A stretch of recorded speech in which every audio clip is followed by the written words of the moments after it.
Hello, welcome to our Celtic State of Mind. It's the Monday Club, -1 temporarily.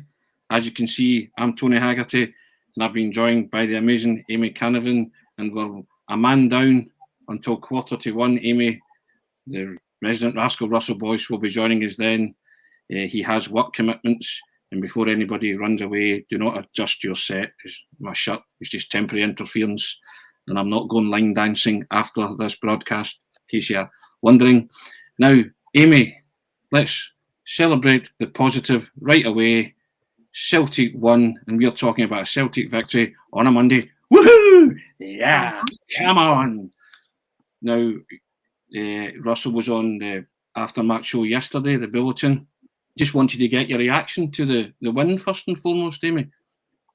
It's fantastic. It's needed, so needed. To be honest, did the performance really warrant it? I'm not 100% sure, but you know, it's kind of what we've talked about for so long now. It's that winning ugly. Celtic done that yesterday. It wasn't a game glamorous on the eye. You're not going to be talking about it for the ages. It wasn't, you know, the greatest advocate example of Ange ball, but it was winning ugly. These are the sort of games that, you know, champions need to win, that Celtic need to win, that Celtic have won over the years. As much as we say, you know, Celtic have probably enjoyed quite a lot of joy up at Pittodrie in recent years, it's not always been the easiest venue. You don't always have it your own way. So struggling Aberdeen side as well, there's no denying that. But it's a win, it's a away win. That's that sort of, you know, what do you want to call it? But it's that hump on the back that it's over with now. You know, you're no longer carrying that around. So the win's the win. You've got to take it. It's the win and ugly that I'm sure we'll come on to discuss. But it's just fantastic to be able to talk about a win.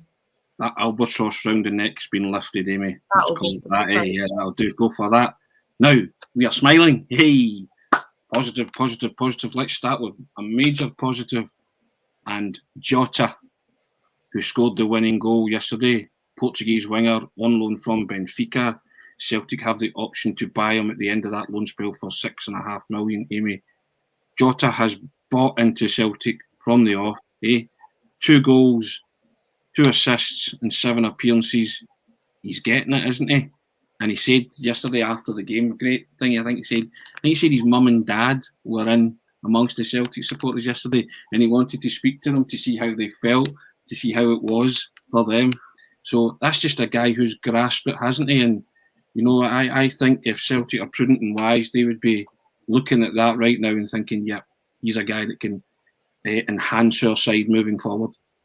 You have to just chuck all the money that you can at him. I would have him signed up, get that name on the dotted line, absolutely everything, whatever you want to call it.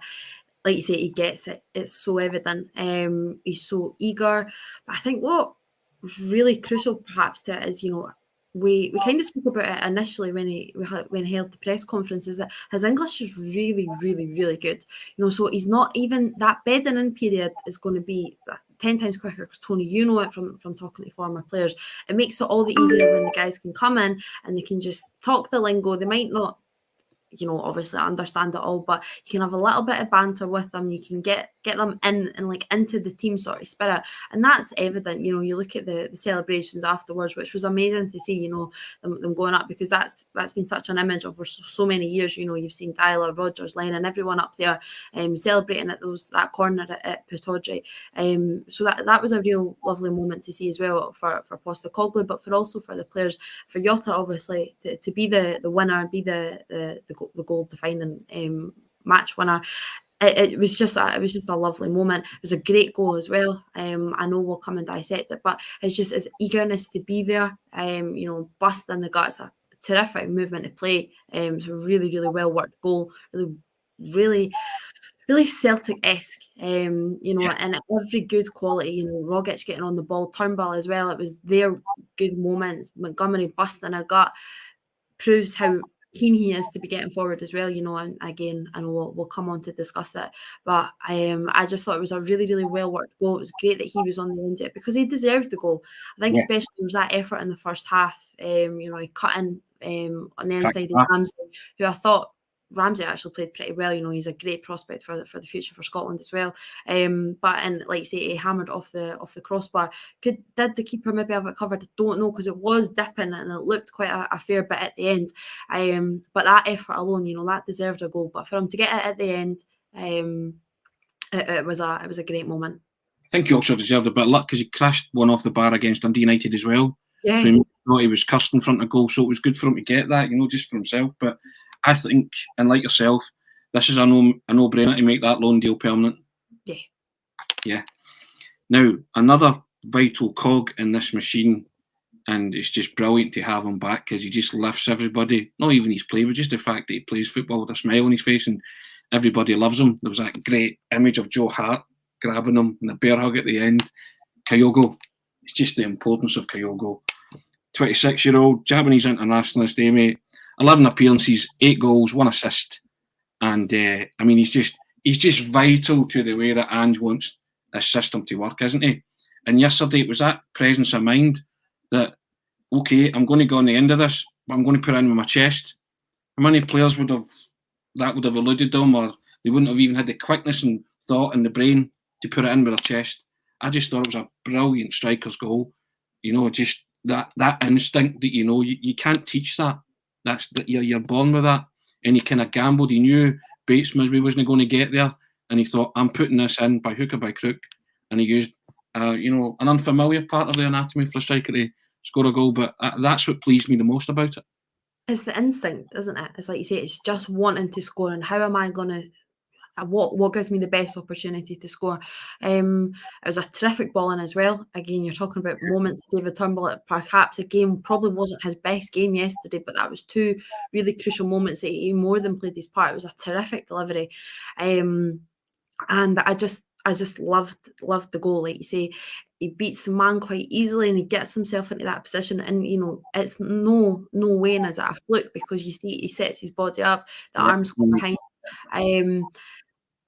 You can talk about how influential it is. You don't want to, I think I just saw a comment come up there as well, you don't want to become a one-dimensional team or a one-man team, and just rely on Kyogo.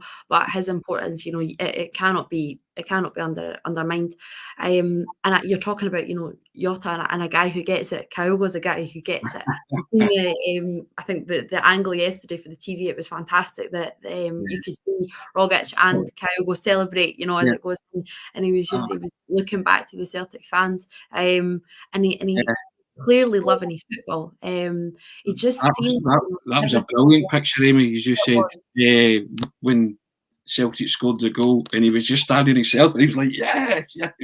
And I just thought that sums it up, because that's someone who's new to Celtic and new to the team, but that's what it means to him so early, and it's reciprocated by his popularity, obviously, in the team and the supporters as well.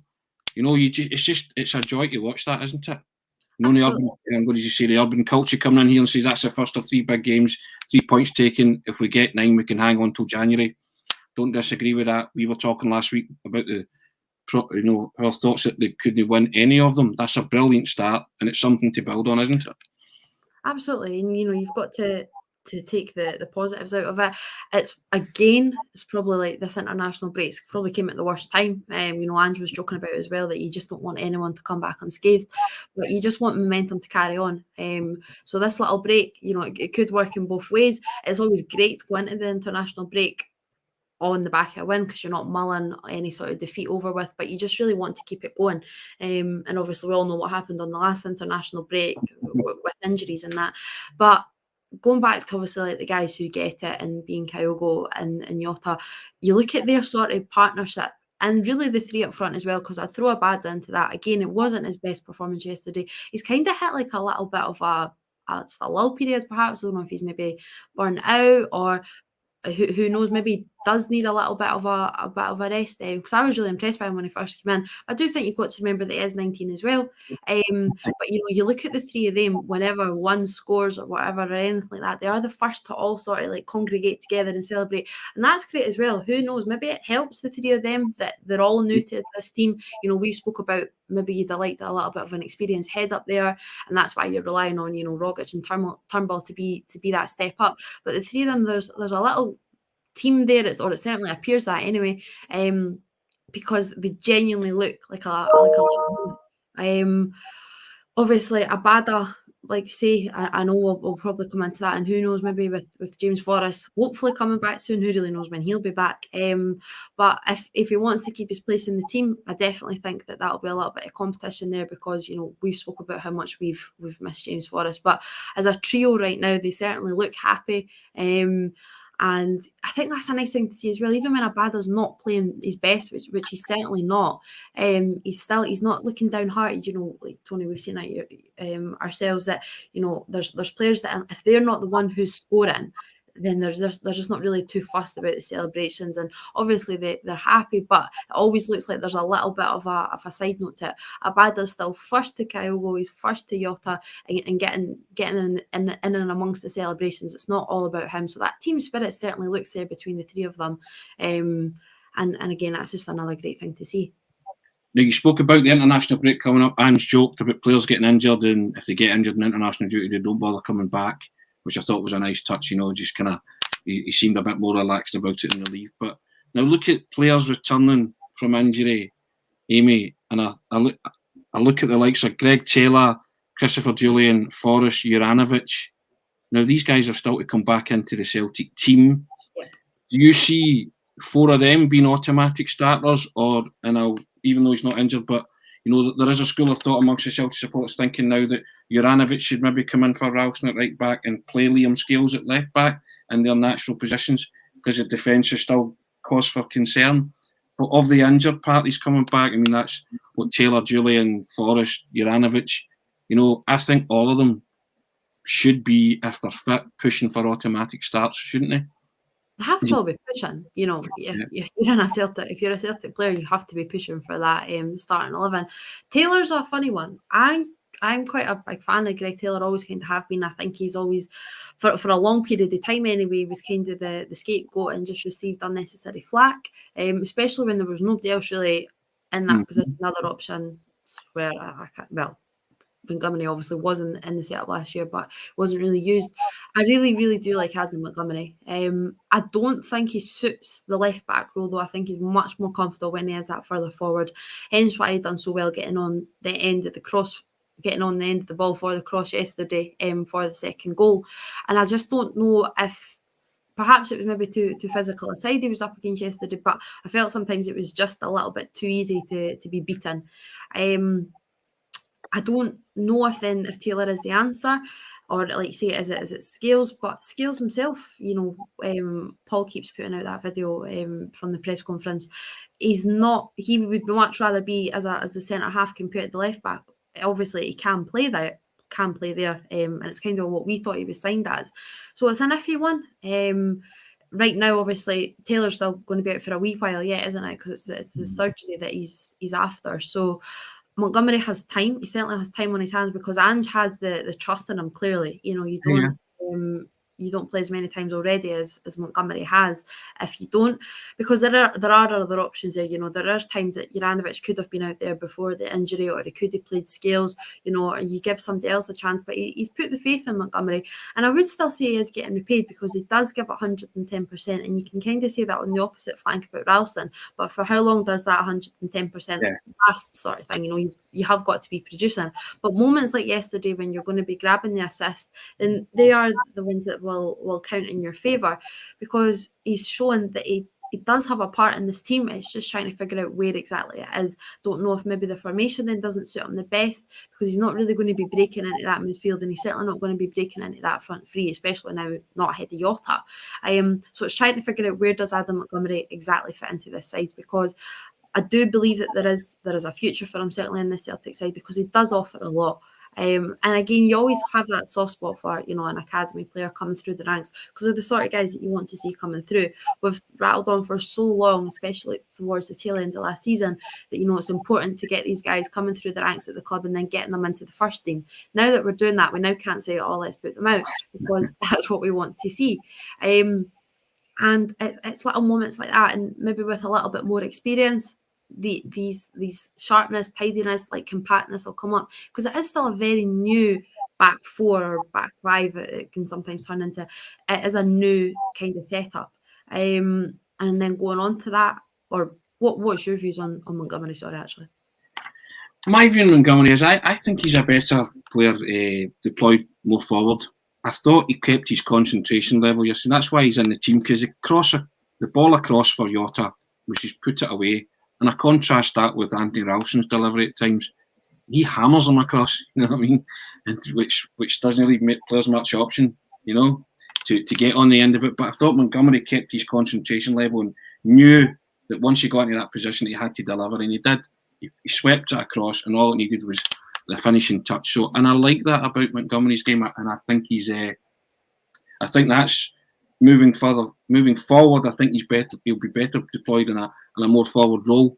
And I agree with you what you say. I just don't think he suits the style playing at left back. He can look uncomfortable at times, and it wasn't his greatest game yesterday, but he justified his inclusion with that cross for the goal for Jota's winner, which is why the manager has faith in him, why he's in the team. Ralston, as you say, I've praised Ralston for recent performances, but I wrote in the Man by Man yesterday, how long can effort and commitment, sustain you in terms of holding on to that jersey? And I would possibly like to see Juranovic, once he's fit, play there. That's his natural position. And I would like to maybe see Scales at left back. I know he maybe likes to play left or a centre back, but I'd like to see Scales there just to try it, to see if it works any better. That's my thoughts. And I'm not saying just bomb the academy players out. I would just like to see these guys play to see if it's any better. There's always room for academy players, and Adam Montgomery's not done much wrong, But just the last couple of games, you just think, okay, but you're allowing for the fact that they're young. Well, Adam Montgomery's certainly young as well, so that's what I thought. But to touch upon winning ugly, that's what we've been banging on about from the start of the season, about Celtic with. And that was a great thing about yesterday. It was the winning ugly, because in truth, the second half, Amy, wasn't great. I don't want to go all negative, but the second half was pretty poor. And that was kind of the first chance we created at the end, when they did score near the end. And we created our own problems again with the passing the ball around at the back. I kind of noted down the 18th and the 65th minute, we put ourselves under real pressure. You know what I mean? So we need to kind of work out this system and get, consistent with it, and players being able to play under pressure and work that system that Ange wants to bring in. Don't know what you thought about yourself. It is. It's tough. And then as we're talking about, all these players that are still going to come back, the biggest thing is still trying to figure out our strongest side and getting that, settled 11. I keep going back. I think last year we had that 33 different teams in 36 games or something like that. And you don't want to get to a state of that, because consistency is key. But you're spot on. I think we caused a lot of our own problems yesterday, and it was along that back line. So as you're talking about, who would be the wing backs or the inverted full backs, whatever it kind of is, I think you'd also be looking along, the centre back pairing as well. I think Chris Julian coming back, whenever that is going to be, it is going to be massive. It's kind of went all quiet again as to when exactly he'll be back, which is a worrying sign. And I don't want to write Starfelt off. I really, really don't, because he comes with a good reputation. You don't play where he's played, and play for the country that he plays for if you're not half decent. But I find that odd, considering that for Sweden he can play in the midfield, which to me would then suggest that he's comfortable with the ball at his feet and can be that sort of passage of play. But when he's in that Celtic back line, I just think he fears having the ball and playing out for the back or trying to link up to anyone in the midfield. If he's not passing along to Carter Vickers or going back to Hart, I just think he gets a little bit worried. And I think there was a few times yesterday, perhaps a more prolific side, a more confident side as well, because there's no confidence up in that Aberdeen side right now, would have maybe pounced on him a little bit more. So I think Julian coming back could be massive. And I think this system, because he likes to go forward that little bit. We've seen that almost arrogance that he likes to stroll forward, and I'm all for it. It's not an arrogance that I don't like, but just to get him going forward a little bit. So that could be a massive addition as well then, because like you say, it's just those little moments that could cost us and will eventually cost us. They have cost us as well. So yesterday was a great example of this winning ugly. And I know a lot of people don't like it because you just say, well, either win ugly or win beautiful. If it's 6-0 or 2-1, it's still 3 points sort of thing. But we talk about so much about the style of football because you need to have a decent style of football. But they're the games that you've just got to take by the scruff of the neck. And it's great that Celtic have done it because perhaps, at 1-1, I was more fearing that, we could walk away with nothing, to be honest with you, because it wasn't the performance that we wanted. Well, there's Callum coming in there, backing you up there. He said, "We thought when Aberdeen equalised, we were going to get beat for sure." It was a substance over style. Paddy Lavery comes in and says, "A Starfelt out of his depth at Celtic." Now, I did the man for the Celtic way yesterday. I mentioned 2 words with Starfelt: uncomfortable and cumbersome. Right, and I don't think the Celtic supporters would disagree with that. He doesn't like playing it around at the back. And as you say, if the short pass isn't on to Starfelt, he panics, and opposition teams can sense that. So it's that's again, you've touched upon it. You know what you're watching with Starfelt, and you don't want to have a massive downer on him because he does bring some qualities there, but. It's just finding a style that maybe suits him, or finding players around about him that make him feel more comfortable in the team. But there's something not connecting with Starfelt when he's trying to play that, that football at the back. For me, and for a lot of the Celtic supporters, are now starting questioning: is he out his depth? Well, I think the manager will ultimately be the judge of that. And speaking of the manager, Amy, we've all heard that he had to win football matches. He did it yesterday. So what does he do now? Does he adapt?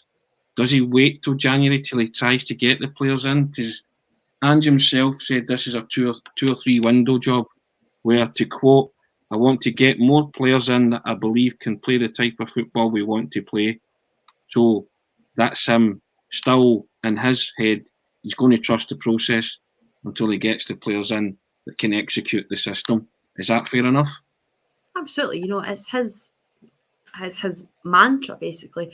And you've got to give him that window, because if you know that he's going to delve into the Japanese market again, he's admitted that himself. So he's got one case from there, and that's Kyogo. So everybody is ranting and raving about Kyogo. So that will be his example. He'll go, look, well, if you give me another window, 2 more windows to get more guys in like this, then look what we could sort of build, because there's no denying that Kyogo certainly knows his role. And saying that, I would sometimes, perhaps maybe not him because he's the forward in that, but you're hoping perhaps that Jota, especially maybe in Abada, they just need to do their track and back business a bit more. Yeah, that's probably the one downfall at both of their play right now, and just offering that little bit of cover because of the counter and things like that. The way that Celtic plays so expansive, so attacking, that when it comes to the counter, they need to get the bodies back behind as well. But it's tough because I think we all kind of know that he's going to just stick to his guns here, and in some cases that will turn out, but other times you just have to go, come on, just a little bit of adaptation, and it's not major changes, it's not anything colossal, it's just there's a few little tweaks here and there, because you look at some, it's more kind of then learning from mistakes. If you bring on a Yeti for 20 minutes, what is he really doing? So is a Yeti the guy that you should be bringing on, sort of thing? And we discussed it last week, Tony, sometimes even going from the a 4-3-3, 3-5-2, it's just switching up the formations a little bit, when in attack, when in defence. So it's these little things that we can all be a manager from here, though, that we'd perhaps like to see. But if Ange does it, that's a totally different ballgame. Well, it was a wee bit pragmatic, Amy, in terms of he brought Beaton in, right? Yeah. To that midfield, right? And he functioned with a 6, a 10 and an 8 yesterday. Colin Watt on the pre-match show was quick to point that out. And he also said at half-time, I think Colin said that Callum McGregor looked more comfortable with a 6 and a 10 beside him, as he was occupying that 8 role, kind of box-to-box type. So I guess Ange's probably aware that he maybe needs a 6. Yeah. From the Japanese market, maybe a defensive midfield type. I don't know, that's probably in his thoughts. but there are others saying that if McCarthy can get up to speed, he could maybe offer you that, because he clearly doesn't trust Sorrow, does he? He maybe thinks that Sorrow's a liability. I don't know that. I certainly think that Sorrow's a liability. But up until Beaton got out jumps for the goal, he was playing okay. He was doing the role that he was asked to do. Yeah, Neil should have scored. Yeah, terrible header, shoulder, whatever it was he hit it with. But but he was functioning, and Celtic were functioning. But then he got out jumped for the goal, and it went to kind of pieces for him. Then it certainly went to pieces for Celtic for a period in the second half. But what was evident that McGregor was happier playing beside a 6 and a 10, wasn't he? As you say, Turnbull flitted in and out the game, but the quick thinking for the throw and then the cross for the goal, things like that, which is what these guys bring, but you just want to see them do it on a more consistent basis. But I genuinely think that a defensive midfielder could be a priority in January if McCarthy's not going to fill that role all the time. Absolutely, because that is obviously what we all kind of thought that McCarthy was, coming in for. We knew, he's, I'm not going to say aging, because he is, to be honest, should probably be hitting about his, prime for that sort of position, because you're not asking him to run all the time. But the inconsistencies are there because of the injuries, and that was a worry for all of us. We knew we were bringing in this experienced head, all the Premier League cast behind him, the international appearances, and that was, exciting. But there was always that flip side that there's a reason that James McCarthy's, not even higher up or still not even at the level that his talent actually does possess him to be. But it's just because, he's got 6 months out of time or 9 months out of time. And that's when it can get tricky, because if, you're like, if that's like a job application, basically, everything that you've just described, what you're wanting a player to come in and do, to come in partnership, Callum McGregor as well, you're thinking, well, James McCarthy's kind of like the perfect guy that you need for that role, and you'd employ him straight away. But it's just finding that consistency. Like, say, how long can you actually rely on James McCarthy? It's frustrating, because you just think, wow, we know what he's got in him. Because we've all seen it. Any football fan has seen it. If it be on the international stage or in the Premier League, and at the Premier League for so many years as well. And he's always done the dirty work, on an Everton side or a Palace side or something like that. So it's tough. Another player probably will need to come in, because you can't just, like you say, solely rely on one guy who is so injury prone. And do you really then want the backup to be Beaton? No, Beaton's probably the backup. Well, David Boyle comes in there and said the midfield was much more balanced yesterday. Hopefully we stick with either Rogic or Turnbull. And I used that, saying that it was balanced yesterday. And the thing is as well, when Rogic came on, it was his twinkle toes and swerving pivot that released Montgomery, which led to the goal. So that was a good instance of Ange using his substitutes well, because it paid off. And I think that's been a criticism you said of Jota. I didn't see the purpose of a Jota coming on and shoving Kyogo out wide. But the one substitution that he did make that was telling, and who made a telling contribution, that's what you want subs to do, impact the game, make a telling contribution, was Rogic.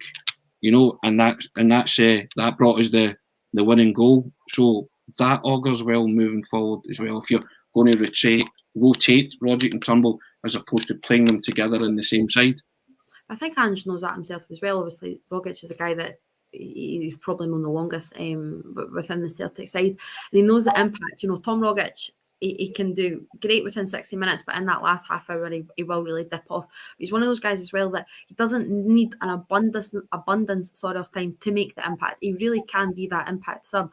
And if it, you want to start your strongest 11, I understand that. So it's kind of, I feel I'm going to contradict myself here, but if you're going to have to drop one off Turnbull or Rogic, you're just thinking who could potentially make that impact, and it probably would be Rogic more than Turnbull, because he needs a little bit of time to get into the game, get into flow. So I know you want to start your strongest 11, and potentially that could be Rogic, but you've also got to think of that a little bit further forward.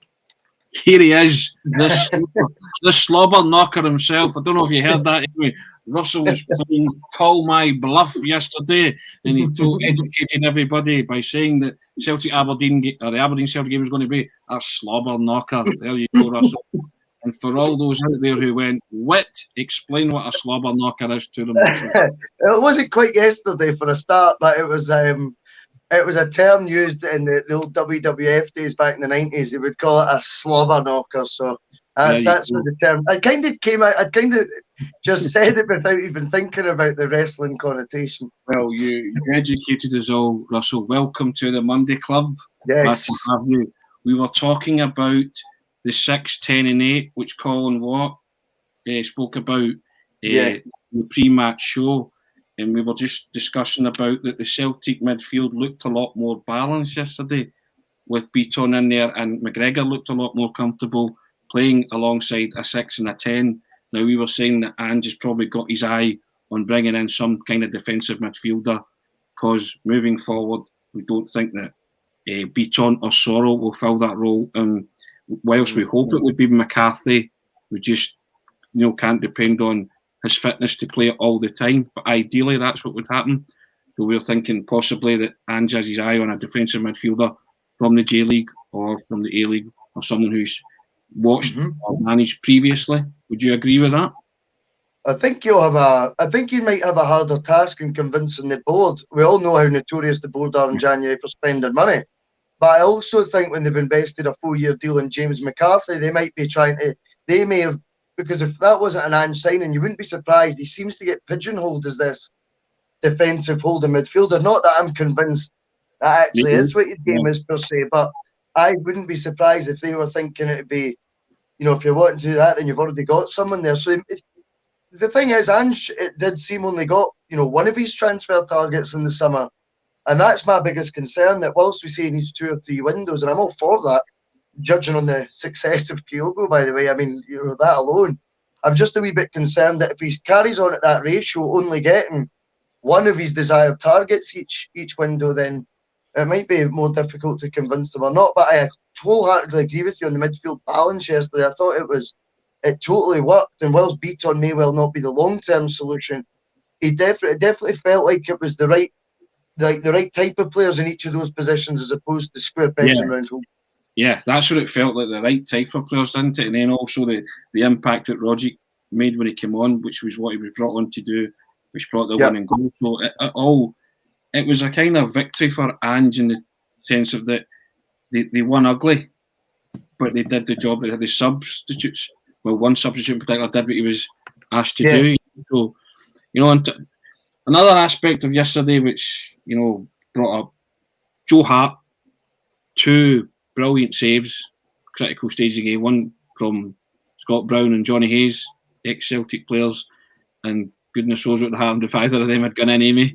But also, Joe Hart was causing a bit of pressure with that, playing it out from the back at times. The very first clearance, he smacked it out the park, and then in his next move, we were taken right into our corner and put under pressure. And I love Joe Hart. I love the influence he's had since he's come in, but you're just kind of thinking, you need to kind of rectify that, don't they, Celtic, if they're going to keep playing it back to Joe Hart in the defence and get some kind of consistency and fluency about knocking it around there and using Joe Hart as an outlet.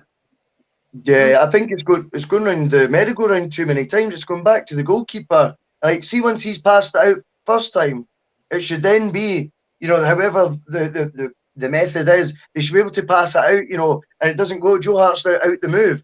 But it's continually going back to him for a second time, a third time, and that's where his uncertainty's coming from. Sorry, Amy. I'm over here now because I'm back. I did level that question at Amy, but Russell jumped in. So what do you sorry. I know. I realised you had. Sorry. I don't mind. Because it's just what Russell said. It's, you need him to be able to, to be the heart of it. Let's pardon the pun. Actually, I didn't even mean that. And you need him to be. He is an integral part, and that's kind of in this style, in this Ange way of playing. So for him to not have the confidence that he kind of has been oozing since coming into the Celtic side, he's had that the confidence and just kind of had an aura about him that I've got this really, and I get it, and I still believe that he gets it because, you know, I think he ended up tweeting the picture or putting it on his Instagram himself, but, you know, that's a guy who celebrated that winning goal as well, because I think he'd obviously realised as well, you know, you look at the Aberdeen goal, he should have just bundled Montgomery out of the way. There's no denying that, that's not the lad out.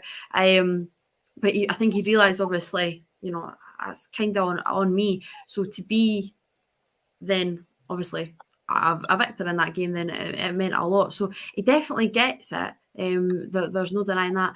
But I don't know if, I think maybe it was almost like in the first few instances you thought, right, yeah, Hart is going to suit this sort of style of system, playing out for the back, whatever. And he is more than comfortable, but there's been a few times that, you know, if there was a more prolific striker or winger a little bit quicker, he's been caught on his heels a few times. And there's been, the opposition have been pouncing down on him. And if somebody was just maybe a little bit more clinical, then these sort of instances that you all sort of, you know, deep breath in and you kind of, you get yourself all nervous, then eventually it's going to go the wrong way. Yeah, I'm not calling out the question his ability, because I think his shot stopping ability is brilliant. His leadership qualities have been fantastic. I just think yesterday he didn't legislate for Adam Montgomery's lack of height in the jump. No. I genuinely think he thought Adam Montgomery was going to get that, and nobody was more surprised in the net, because Adam was like that's true. You know, and I think because had he anticipated that Adam wasn't getting there, I think he would have thrown him out the road, because that's the kind of, you know, instinctive, reflexive goalkeeper he is. But I genuinely think he thought that Montgomery was getting it, but it was spinning, wasn't it? It was one of those, because it came off, I think, Ferguson's shoulder, didn't it? And it kind of looked. But I think he thought, because we had the guy on the poster covering that side, that he was getting it. So I'll cut him some slack then, but maybe he he thinks now, I should just have flung him out the road and got to it, you know what I mean? So that, you know, hindsight's a great thing, but it's still good to look back on it having won the match, Russell. You know, that was the main thing, wasn't it? Job done. Now, I don't like touching upon these things, but I think you have to. The referee yesterday, Bobby Madden. Now, Amy, I looked at a stat. Celtic had 62% of possession, yet allegedly Celtic committed 27 fouls. Somebody needs to sit me down and explain that. Because sometimes football things, I don't understand them. And I certainly don't understand that yesterday. And I think Bobby Madden didn't exactly cover himself in glory. I don't think he had a great game. And not for the first time this season. You know, you look at things that, you know, you look at what Turnbull got booked for, and then I go back to the Andy Halliday challenge on Callum McGregor, you know, which was a real shocker. Didn't get a card. You know, I mean, we said it after that game. I think I was on with Russell and yourself, and we said it's up to Celtic now to mention these things. You know, and there's Jason Ladd coming and saying VAR can't come soon enough. But do you think Celtic are getting a raw deal, Amy? Is it time that somebody at the club spoke up and said something about the standard of officiating? Is it just Celtic? Well, I don't know. Yeah. There's the standard refereeing. It's not at its greatest right now. It's really not. And then I know this is going to sound really contradictory. I'm really not sure if I'm the biggest fan of VAR coming into Scottish football, if I'm totally honest with you, because it depends on which way that it's operated. So it's going to be really interesting discussions that come ahead, because I'm not a big fan of it at all. I know a lot of people thought it was really well used within the Euros. I actually don't think it was. I think there's a few instances. I always just think of the Lukaku goal. I can't even remember who Belgium were playing, but it was clear as day offside, you know, and it even showed it in the VAR replay, but it was onside, so, or it was deemed onside. So there's little moments like that. I'm not 100% sure about VAR, but I know that if it's the perfect alternative then to the standard of Scottish refereeing, then needs must, because at that rate though, it's who's going to be operating it. It's just going to be the same sort of guys that are operating it, because that's the nature, because it's not a full-time professional. I'm here either, still refereeing. So perhaps that's an issue in itself, you know. And I've spoken to a few former referees recently, like John Robotham, etc. Like, doesn't need to go to a full-time role. There was just, you know, those two stats that you just rattled off there. It doesn't make sense. And again, it's a tough one, because I just keep thinking, you know, that Halliday tackle on McGregor at the start of the season, that's a joke. You know, if you're looking at other tackles yesterday as well then that studs up He's nowhere near the ball. He's just clearly clipped McGregor. He's yards away from the ball, but then a booking doesn't even come out. So the standard across the board is really, really poor right now. Russell, your thoughts on that? I mean, I don't like bringing these things up. I'm not a huge conspiracy theorist, but you know, the evidence is there now, isn't it? You're watching it and you're seeing, you know, clubs, you know, a lot of clubs being refereed to a different standard. I just think at times as well, it's the wee ones that annoy me. There was a moment that they were showing the replay again on the highlights reel, or on Twitter it was. I think someone had put it up, and it was like Kyogo's off the ball, right? And an Aberdeen player, this is 3 yards in front of the referee. Just as he's walking by, 2 hands, pushes him, Kyogo goes flying. Madden's looking right at it and doesn't do anything. And then you get down to the inconsistencies, and again, I'll give you a trivial one. Ralston was halted in his tracks when trying to pinch a couple of yards, right? That's what you do when you're taking your throw in. The Aberdeen boy who'd been greeting his eyes out the whole first half, anytime Jota got the ball, fawning about like a sack of tatties. He was an embarrassment, man, honestly. But he runs with the ball for 20 yards up the touchline. Nothing said. Ball in his hand. He's stealing. Well, maybe not 20 yards, but you know what I mean. See, a considerable amount of travelling he did with the ball in his arms before the throw-in. And the Ralston incident had only been moments before. So that sort of inconsistency, you're going, I would love us to be, you know, looking at it and saying it's just the referees are poor. And there's other times you've got to feel at times that is a raw deal. There's the comment coming in for Paul. I mean, we were without possession for only 37 minutes. And in that time, you know, 27 fouls, it's an unrealistic number. Yeah, a foul every 82 seconds out of possession. Really, I mean, I find that right. And the one that got to me was Turnbull's booking. I mean, it was a nonsense. And Turnbull got booked because I think he'd let other things go and didn't grab the game by the scruff of the neck as a referee should, and booked Turnbull for the sheer hell of it. Yeah. You know, and it was for absolutely nothing. You know, there you go. Brown Warrior comes in. The tackle on McCarthy last week was a potential season ender for him as well. No, we're not disagreeing. We're just highlighting the fact that maybe at this time, Celtic, a representative of Celtic, said something about it. Because, and as Amy said there as well, not just Celtic, but then that's up to other clubs to have their representatives question it as well. But yesterday was kind of one of those games where, I just thought, you know what? You know, I just felt that I didn't think Madden had a great game. Let's put it that way. I think because the VAR is a good point that Amy's making as well. How are they going to implement this? Because I was hearing on the radio it might be a more cost-effective way to implement VAR using Scottish officials as the person behind the thing. And I kind of was like, there's a bit of irony in that, you know. The reason that we're looking for VAR is because we're thinking they're incompetent, not so we, you know, I don't know. I suppose it would put to bed that it's a moment's instance where they've got it wrong and they're only human. If you then got one of them, you know, still getting it wrong when they've looked at it 3 or 4 times, then, you know, we can obviously look a wee bit deeper into what the reasons for that could be. But I do understand that VAR would be a very expensive thing to bring to Scottish football. Or you go down the cheaper road of kind of officiating it yourself, which wouldn't surprise you if we had to go down that road, such as the sort of meagre sponsorship deals that we've got in the country's the national game right now. But there seems no punishment for referees that continually get things wrong, Russell, because they end up refereeing Celtic, Rangers, Hibs, Hearts the following week. You know, there's no. So they seem to be able to make mistakes, glaring ones, and then, you know, they're back at a top flight game the next week, Amy. You know, so there's no real deterrent there, is there, for them to improve per se? No, there's only a certain caliber that can, like you say, can play or can officiate at this level. So needs must. And again, it's going to be an issue that's going to be talked about so much after that kind of like initial talk does take place about VR. That was obviously confirmed last week. So it's going to be interesting because I don't know if it is the answer. And I know you've got to then offer some sort of alternative.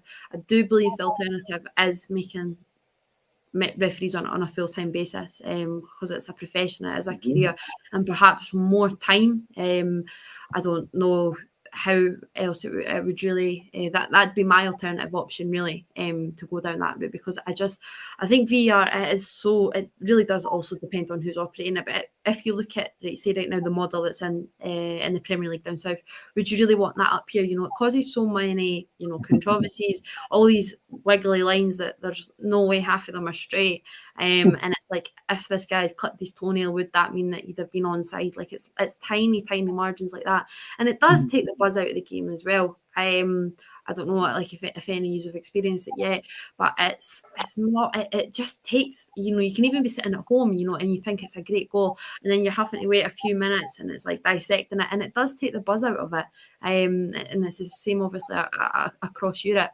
So you need to think about things like that as well. I know you're never ever going to please everybody, and then it is offering that option, because here we are saying that maybe the standard the refereeing isn't at its greatest, so then you're offering something else to come in, and then we're just kind of turning your noses up at it. But I think it just depends how it's going to be implemented, who's going to officiate it really, and what kind of VAR is it going to be? The VAR, the Euros, so many people did praise. I'll be honest, I wasn't one of them. Or is it going to be like the one that we see across sometimes the Champions League, you see down in the Premier League down there, but sometimes it's just the inconsistencies. Right, we'll move on. I want to talk about the strap line, Russell. Can Pittodrie victory reignite Celtic's title challenge? Now, the three of us spoke last week and we were grave concerned about Celtic winning any of the 3 away games that we had coming up this month. Pittodrie, Fir Park and Easter Road. Now, we've set ourselves up nicely to win all 3. These on such matters can seasons turn. You go and you grind it out, and you stay in it.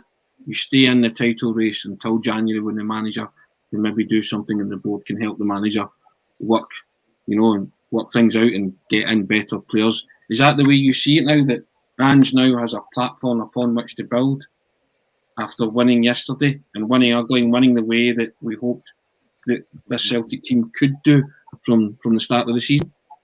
Well, I think there's been a lot of chat now. People are maybe trying to compare it to the Kilmarnock game. I think it was 2010, was it 2011?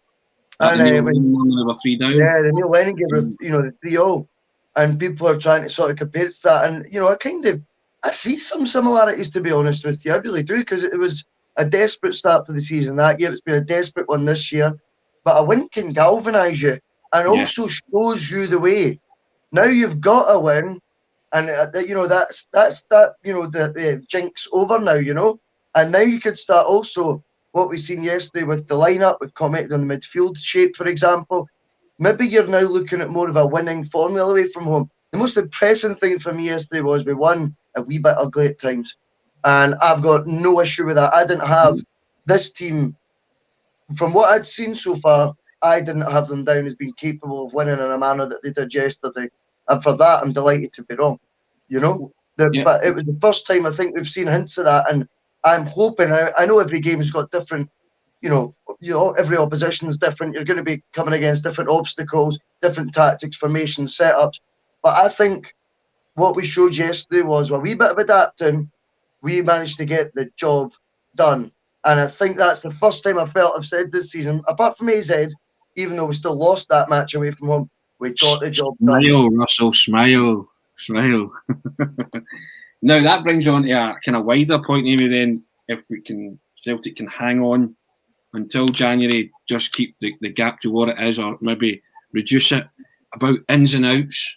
Now, we know we touched upon it earlier before us come on about Ange saying that he's going to go into the J League or the Japanese market and maybe try and recruit some other players, but some outs. I mean, you have to think that it's the kind of end of the road for guys like Barkas, Bolly, possibly even a Jetty. You'd probably think, cut your losses and see what happens and see if you can get something for them. But if they're going to bring in players, you're going to bring in players to make your team better. You have to jettison the ones that just aren't playing or are playing big parts or you don't see have a future at the club. And I would think that Barkas, Bolly and Ajeti fall into that category. Do you agree? I think Barkas definitely does. That's just been one of these failed projects. The guy's heart's not in it either. I think was it the first game back at Parkhead? You saw those videos folk were taking it. He was just so unbothered, you know, just not an interest, a care in the world, anything like that.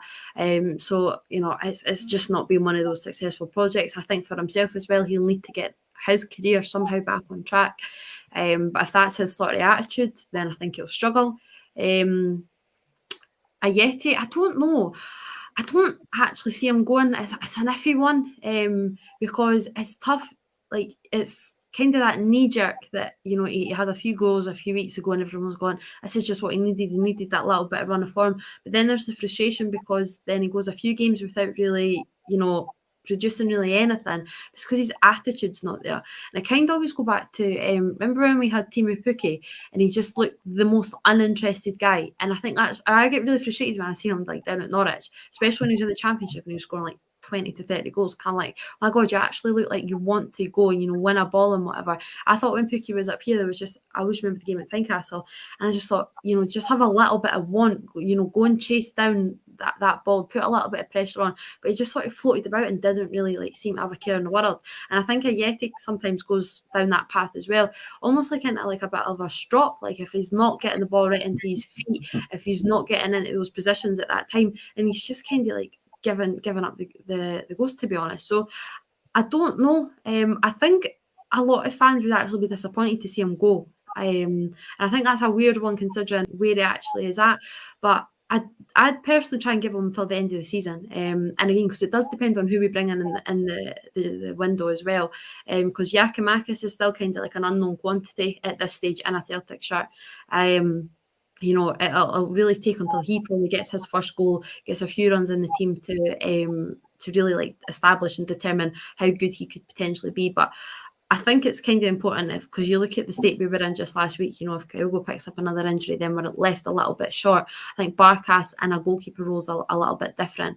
And then for Bolingoli, you know, he's not in the European side or European squad, so there's not that much. You know, to that extent, it appears that Ange doesn't have the most sort of confidence in his ability, sort of thing. But again, he was just kind of flung in out of nowhere, wasn't he? So it's understanding, you know, the relationships. But I wouldn't actually be too disappointed to see him go, to be honest. Yourself, Russell, who goes in January? Yeah, I think the three names that you said are, you know, certainly, yeah, definitely. They've got to go. Ajeti's a difficult one. I think we're already used to him more this season than what we actually would have liked to, just purely because he doesn't fit the way that we're playing. He looks uncomfortable in the system. He looks like he's starved of the service that he needs and the type of. I mean, I think it was on. Was it Thursday? He came on. He touched the ball twice, both times in his own half. I mean, he's not going to work. I think Giakoumakis needs to get fit. I think the 2-week break, whilst it might not have came at a great time for Celtic because we've got our first away win, I actually think there's positives in that as well, where like the likes of him could get up to speed, Forrest will be closer, things like that. I'm going off on a tangent. As for Ajeti, I mean, if we can't bring in at least one, if not two more forwards in January, then we are going to need to keep him. I don't think we can sell him on that. But in terms of how does he fit the Celtic setup at this moment in time, and whether he's a player I'd be looking to keep just in isolation, looking at Ajeti, not for me now, unfortunately. I think he's not going to be quite up to it. Our boss man has just put up, a 13-year-old has been charged for a breach of the peace and reported to Youth Justice Management Unit for throwing a bottle after Jota scored the winner. Yeah, that was a very unsavoury incident at Pittodrie yesterday, and I think Andy Walker highlighted it, didn't he, in his commentary? Yep. He was questioning how you could allow a youngster to do such a thing, and I was firmly behind Andy Walker condemning that live on air, and well done to him. But these are just things that are becoming too frequent at football now, Amy, and it's unacceptable, isn't it? And if that's what has to happen to youngsters to teach them some kind of lesson, it's just unacceptable in any walk of life, and it's unacceptable certainly at the football. Absolutely, and if you know, if it's not coming from parenting, then it needs to come from, you know, a more powerful source like that, and really set the precedent, because you can't be having that, especially not in the Scottish game. You know, you look at across European leagues, what's happened over the last week, talking about youngsters and their impact at games. It's been really rather unsavoury. So you don't want to have that within your own game. Russell, yourself, it's unsavoury, and it's the age is a concern. That at 13, you stole my words. That's exactly what I was going to say. Yeah, I mean, I just find that so sad. I really do. I don't know if it's a parental issue or whatever, but I just find that at 13 years of age, you throw a bottle at a footballer. I can't get my head around that. I never will. At that age, when I was watching football, I was loving seeing these footballers from the team I supported and great players from the opposition. You know, I loved the game, and I just loved being at it. It wouldn't occur to me to do something like that. So that was a sadness from yesterday. Yeah, poor. But I mean, we spoke about at the top of the programme, Russell, that we're on a Monday club and we're celebrating a Celtic away win, the first one since Valentine's Day. And it's a wonderful feeling, and we've been very, very positive about moving forward and things that could happen. And I don't know. I think the way people celebrated that winning goal yesterday, the team, the fans, and the manager, you just felt something was stirring, didn't you? Something's turning. There's a mindset change about it all, and hopefully that is, as the start line says, the victory that reignites the title challenge. I think you're right, and I think as well with regards to why it felt like something was stirring. What's impressed me is the likes of Kyogo and Jota in particular, with their absolute passion for the cause. They're not faking it. Yeah. Really? There you go. Yeah. Sorry, but I mean, definitely. I mean, that's the inspiring thing. And then when you've got the likes of Cal McGregor educating the rest, James McCarthy hopefully can get himself fit and become the player we all know he can. Because again, he doesn't need educated on what's happening right now. He gets it from the off. So I think Ange definitely was needing the win. And I certainly think what it proved yesterday was the vast majority, if not all, are very much still supporting the manager. And I think there was that air of relief yesterday as well, that win's gone. That win's happened now, because with that win happening, it's kind of puts to bed any doubters that, he doesn't know what he's doing, he can't change his setup, he doesn't know what he's doing away from home, we're too open, we're too expansive. You know, you didn't really see that yesterday, albeit we were poorer in the second half. I just happened to think Aberdeen got to grips with the game at half-time and came out with a better strategy. But at the end of the day, we dug deeper and got a result, and that really encourages me. And I know that sounds like real trivial football and cliches, digging deep and rolling the sleeves up and stuff like that, but for me, Celtic haven't done that enough this season. So I was really enjoyed it yesterday. That's my most pleasing win of the season, no doubt.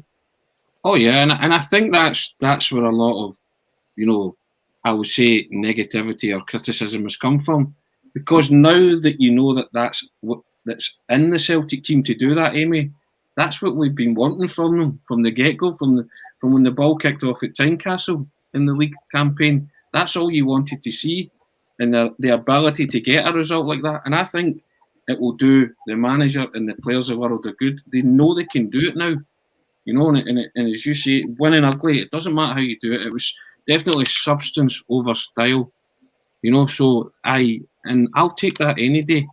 We work in finesse and style later when Ange gets the players in to play the system he wants. But until then, you compile a sequence of results.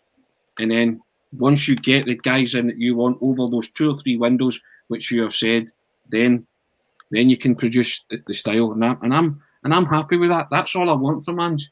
It's not about having agendas again. We want the manager to succeed. Look at us, we're all smiling on a Monday because our team's won. The world's a better place when your team wins and it wins an important game. Exactly. Isn't that right, Amy? Just all about winning football games. Yeah, correct. You know, and that's the thing. Right, Michael Cathart, do you 3 think we can win the league realistically? I don't think Rangers are anywhere near the side they were last year. Well, Michael, you've kind of half answered the question. If Rangers aren't anywhere near the side they were last year, and Celtic get their act together in any shape or form, it's conceivable that they can win it. I still believe that they can win it. You know, they're not out of it. We've never ever said they were out of it. And if Rangers aren't the force they were, then of course Celtic are going to challenge. But as Amy just said there, it's all about winning football matches. Amy, do you think Celtic can win the league? You can't write it off, and it's kind of what we were saying last week, and that's where the frustration came from, because it's evident that Rangers aren't the same side as they were last season. But last week they still, you know, won that game against Dundee, and we never won against Dundee United. So it's the little fine margins like that. But you can't say no. You can never say no until it's mathematically impossible. My God, there were still people last year who thought in January that Celtic would still go on and be able to, you know, win the league. So they certainly aren't the same force as they were last season. But it's got to be, you know, Celtic have just got to take it in their own hands right now. You've just got to keep winning football games. I can't speak for Russell, but I'm sure he would have said yes, Amy. Yeah, I think he was very positive after yesterday. So it's been a real positive show. I've loved that, talking about Celtic winning various topics regarding Celtic. Thank you, Amy, for your contribution. Really appreciate it. Thanks to all the commenters. And if you're watching on YouTube and Facebook and other social media platforms, remember to hit the subscribe button. You can enter yourself into a free prize draw for some lovely prizes. Thanks very much. Over and out. We won, Amy. We won an away fixture.